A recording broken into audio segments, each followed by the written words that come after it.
Keith Moon. He was so out of control. It was maddening a lot of the time. Right. And a lot of the stuff that he did that people laugh about. They think, oh, that was really funny.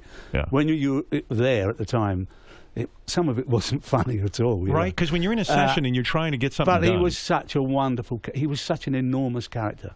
Yeah. Every facet of his personality was way out there. You know, he was the most loving.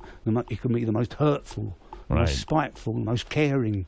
You know, it's all completely like fireworks. Like, what do you think was behind all the drinking, and what was behind all the smashing of like the hotel rooms and all that stuff? Well, what do you think that anger was? My own opinion, I think he was slightly autistic.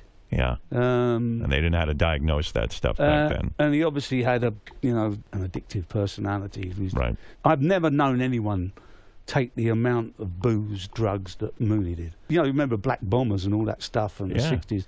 You know, people would take one and they would be high as a kite for a day. Yeah. He would take a handful. And he would literally... What were Black Bombers? Like speed and all that kind of stuff? Oh, downers, uppers. Downers, uppers. And drinking with it, too. Drinking with it, too. How many people have that kind of constitution? Well, the person that used to hold the record for that was a guy called Ollie Reed. Do you remember Oliver Reed? Him and Moon became buddies when we did Tommy. He played the father in Tommy, the stepfather. And Oliver had the kind of legendary name for being the drinker. Right. Right. He out-drink Richard Harris, Richard Burton. He could put them all under the table. Right. Until Moon came along. Right. He taught them all a lesson. He took the title. So Moon challenged Ollie to a drinking contest.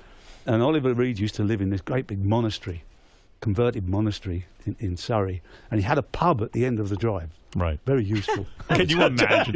Perfect. So he challenged him to a drinking contest, and they went and they got a bottle of brandy each, and apparently went down to about the third bottle of brandy each. Oh my God! And Oliver Reed passed out under the table. Moon stood up and said, "Fuck you, Ollie, I'm going to the pub for a real drink." Went to his pub, because Moon had a pub at the end of his drive. That's crazy. You can laugh at it now, but like, did you ever sit him down, or did the band ever sit him down and try and do what they call an intervention nowadays and try and get him help, or was it just something that just wasn't thought of back then because everyone was so young and carefree? We didn't know. We didn't know what we were doing. No. I mean, we talked to him. We tried everything. You know, I've got lots of memories of going to see him sitting in bed recovering from some. Well, the memorable one was when he took a monkey tranquilizer. Oh my God! In San Francisco. What the fuck is a monkey tranquilizer? I don't know. Like, whatever they give the monkeys to calm them down. Or a rhino tranquilizer or whatever it was. Whatever. And he literally passed out second song on stage. Bang. And he was out for 24 hours. And as this drug left him, it kind of... The next day we had to push him around in a wheelchair because his legs wouldn't work. Oh my God! But this bit was working. Right. His mouth worked. Yeah, this bit was working. Right. So we could give him some stick while we were pushing him in the wheelchair, and then we got him to New York and he laid in bed, and it was very, very. But he was sincerely really. It used to destroy him when he did it. You know, right. he would really be upset that he let us down. He was incredibly unhappy. And would Pete, as a songwriter, get pissed off at him because, like, it's important to Pete, I'm sure, that his songs be played the exact certain way, and I would imagine he'd get. No, angry. we liked the fire, but I mean that didn't matter too much. But we used to get pissed at him because we cared about him and we could see the inevitability of what was going to happen. But he seemed to have 9 lives. I mean, he did things that... I've seen Keith Moon, the air conditioners, you don't see so many of them now that go through the window. Yeah. Right. I've seen him dancing on one of those 16 stories in the air, with a bottle of brandy. So he had a death wish?